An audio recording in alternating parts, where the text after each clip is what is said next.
everyone, I'm Lucia from Mid Valley Radio. We're here at Stanley's LA Comic Con, and I'm here with Rosie Knight, Nick Marino.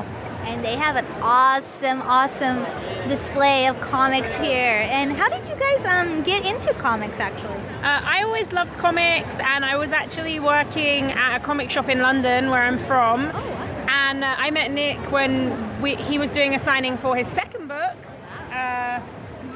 And he came to the store, and I ended up getting asked to write backups for their comics. So that I was making small comics before, but this is my first sort of published comic. Oh, awesome. Yeah.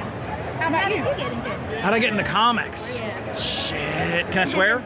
Yeah, go ahead. Okay, shit. I don't know. So, you know what? I was just always a cartoonist as a kid. That was back in the 80s when you could buy comics in supermarkets, drugstores, everywhere. So, every time I went to the supermarket, I was begging for a comic, and they were so cheap. Come on, it was like $1. It was no big deal. And I just loved them. I gravitated towards any kind of comics that I could get into at the time, and I wanted to draw them myself. And a lot of my old comics would have a bunch of like really heavy indentations for me tracing whatever I could on them, you know. And I wasn't a very good artist. And that tradition has continued to today, where I've learned how to make them, even though I'm not necessarily proficient enough to draw them at an expert level. No, well, they look pretty good. Thank you. Can you guys tell us a little bit about some of these? Like this one actually caught this holy fuck, this one here. Yeah. Okay, What's so that we got Holy Fuck and Holy Fucked, the sequel. We added the ED. Oh, okay. And this was a book that I made with Daniel Arudamasa, who's a fantastic young artist from the Netherlands, who heard me talking on a podcast about how I wanted to do a story that was like, what if Hollywood tried to adapt the Bible? How would they mess up all the character relationships and just add guns, sex, drugs, everything like that? And he liked the idea, and I liked him, and I said, let's rebuild this idea together. Let's make it something special that we both are completely invested in. And that's how we came up with this first volume. And then we were really fortunate, our publisher, Action Lab Danger Zone, invited us back to do a second volume.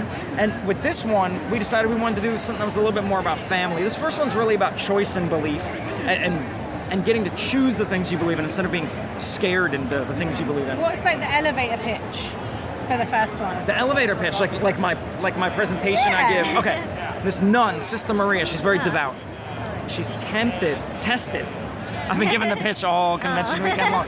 She's tested in her faith when she teams up with Jesus and Satan to fight this horde of mythological deities. They want to be worshipped again, but they want to use fear tactics, and Maria is not having it. Jesus and Satan don't really care, but they may have been hooking up in the past, and this is a chance for them to rekindle the romance. Right?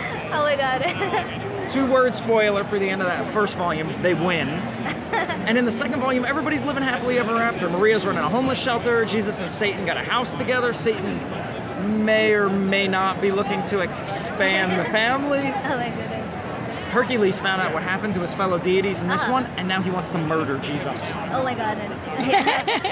That's so funny.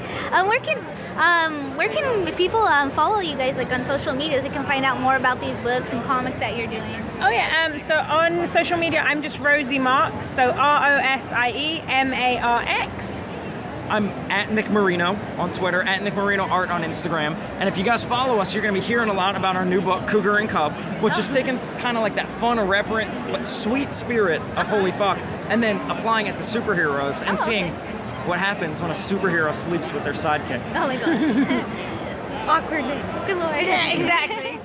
No, this is pretty cool. Are you guys going to be in any other cons this year or next year? Are you planning to? I think this is our last con this year. I don't have anything scheduled, like, convention organizers, get at me.